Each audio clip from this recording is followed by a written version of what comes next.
Irmãozinhos e irmãzinhas, nós estamos aqui no nosso terceiro bloco da última aula do nosso curso.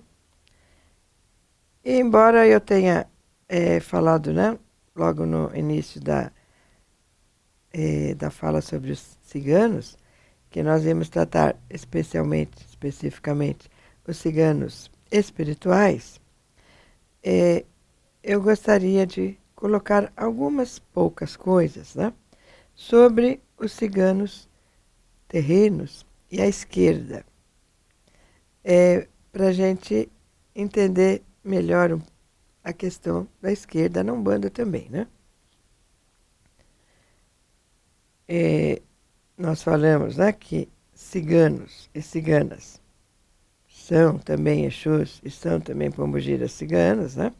Ou seja, né, existe a esquerda com entidades ciganas. E eu quero falar um pouco, então, sobre o seguinte. Na matéria, os ciganos não utilizam a terminologia direita e esquerda, Exus e pombogiras, né? Eles não utilizam a nossa terminologia de Umbanda. Porém, existe uma conexão com a esquerda, sim. É bastante forte a conexão dos ciganos com a esquerda. Então, os cacos, que são esses xamãs de cura que eu coloco para vocês, eles são iniciados na direita e na esquerda. E eles sabem que só a esquerda tem acesso a certos planos do astral, a certos planos da espiritualidade inferior, né? Para que eles possam resgatar espíritos, para que eles possam resolver problemas, né, dos irmãos que eles estão tratando, para eles que possam resolver problemas de saúde de certos enfermos da tribo. Exu é vitalidade. Então, Exu infunde vitalidade para o médium, infunde vitalidade, né, para aqueles que procuram Exu. Vitalidade e alegria. Nós precisamos, para viver, né, para a nossa saúde, nós precisamos de vitalidade e alegria. E os ciganos sabem da importância dessa vitalidade e dessa alegria e sabem como recorrer e a quem recorrer para buscar isso para as pessoas enfermas.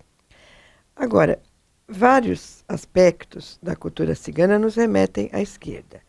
Eu vou falar um pouquinho sobre a garra do galo, para a gente perceber, né, que você não precisa usar a mesma terminologia numa cultura para você ter coisas semelhantes.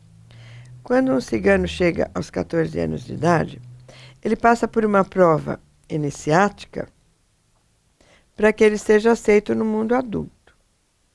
Então, se ele passou corretamente por essa prova, ele recebe uma garra de galo.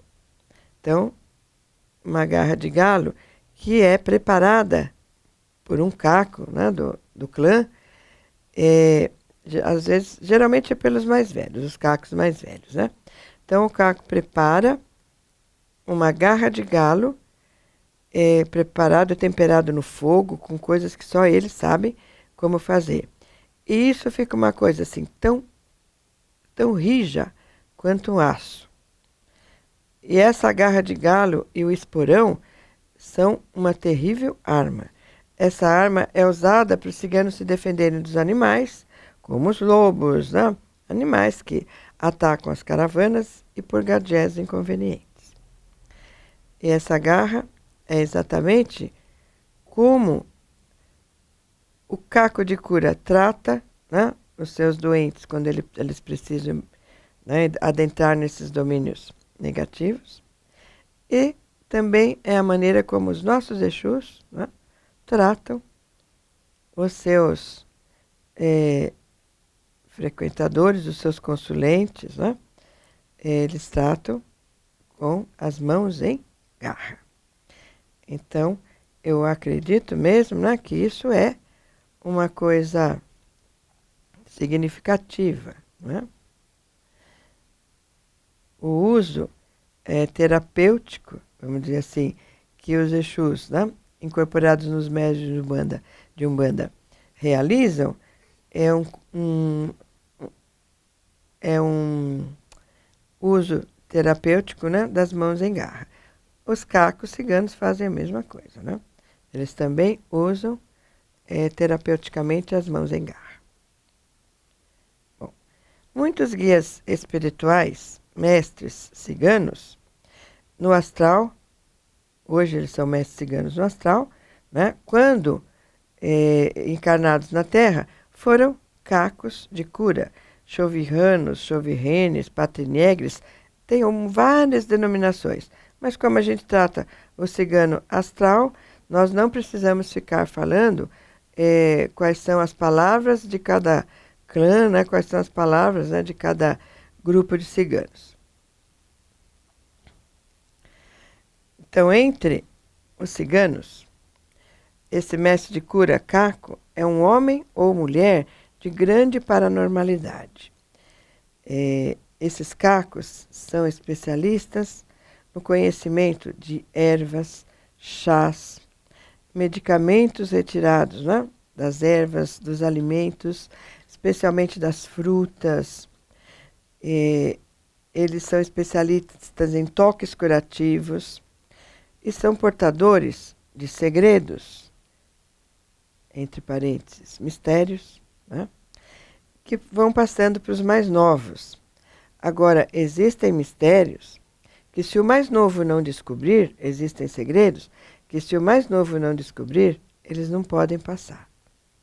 Tem que ser uma descoberta de cada um, porque esses segredos eles têm que levar para o seu túmulo, né? Eles levam para as moradas espirituais. Eles não podem falar, né? Não podem ser falados. Esses mestres de cura são preparados desde a infância até a sua vida adulta. Ou seja, são preparados por mais de 30 anos, né? São exímios conhecedores das forças da natureza. E geralmente esse curandeiro cigano, ele trabalha com a roupa do seu dia a dia, com a roupa do seu cotidiano, porque eles podem usar amuletos, mas geralmente eles não necessitam, eles já têm os seus anéis imantados, eles já têm as suas coisas penduradas no pescoço, né? E eles simplesmente estão sempre em conexão com o astral, sempre em conexão, né, com a espiritualidade. Eles vivenciam isso cotidianamente, né? Porque dentro da comunidade deles, eles já têm essa função específica de curandeiro, de mestre de cura. E o chovirrano, ele é eu já citei aqui para vocês, né, que no ritmo febril, né, do pandeiro, ele entra em transe profundo, ele incorpora, né, o seu ancestral guardião e vai persuadir os espíritos trevosos da doença a deixarem o corpo, né, daquele doente. Ou seja, né, eles realmente colocam a mão sobre o paciente, né? E eu digo que, da mesma forma que o médium umbandista, esse chovirrano realmente põe a mão na ferida, não é? Na ferida do paciente e resolve o seu problema de obsessão. Ao contrário, né, de muitas religiões, onde a pessoa chega lá, né, recebe lá um benzimentozinho, dá um passe no aflito e ele vai embora sem a resolução do seu problema efetivo. Então, o chovirrano e os médiuns umbandistas dispõem de seus guias de esquerda, né, para ir fundo nesses planos inferiores, a fim de resgatar aquilo que aflige o consulente. O médium de Umbanda faz coisas, né, muito parecidas com o trabalho do Shovirano, ou caco de cura, né? Agora, é interessante que, para que essa intervenção magística não tenha consequências danosas, né, para o caco, ele precisa sempre de uma reposição, ele precisa de um descanso, enfim, ele precisa ter uma forte estrutura física e mental, para que ele literalmente possa aguentar o tranco. E eu falo a mesma coisa a respeito do médium umbandista. O médium umbandista também precisa ter uma estrutura física e mental forte para aguentar o tranco. Nós realmente aguentamos o tranco. Quando a criança cigana é ainda um bebê, os cacos mais velhos procuram identificar quais são os dons que ela tem, se ela tem ou não dons paranormais. Então aí eles vão preparar essa criança até a maturidade, né? Até o momento em que ela esteja madura o suficiente para atender os irmãos do clã. Então nasceu lá a criança, eles vão identificar se ela vai ser um homem-sol, se ela vai ser um homem-árvore, né? Ou que tipo de paranormalidade aquela criança terá, né? Bom, na nossa sociedade, um médico leva mais ou menos 16 anos para se formar. Um caco de cura cigano, ele é preparado por aproximadamente 30 anos.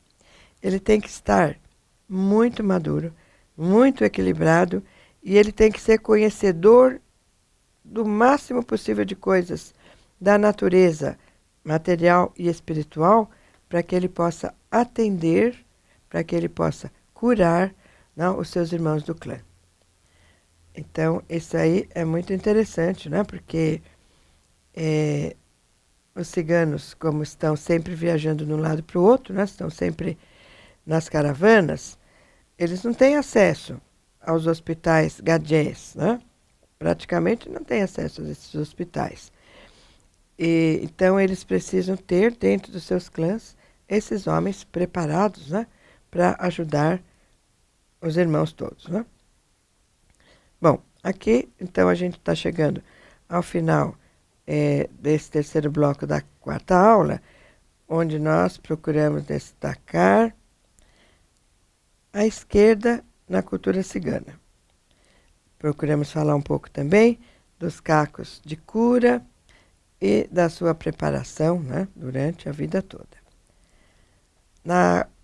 Nós voltaremos, né, para falar no próximo bloco sobre uma gira de ciganos.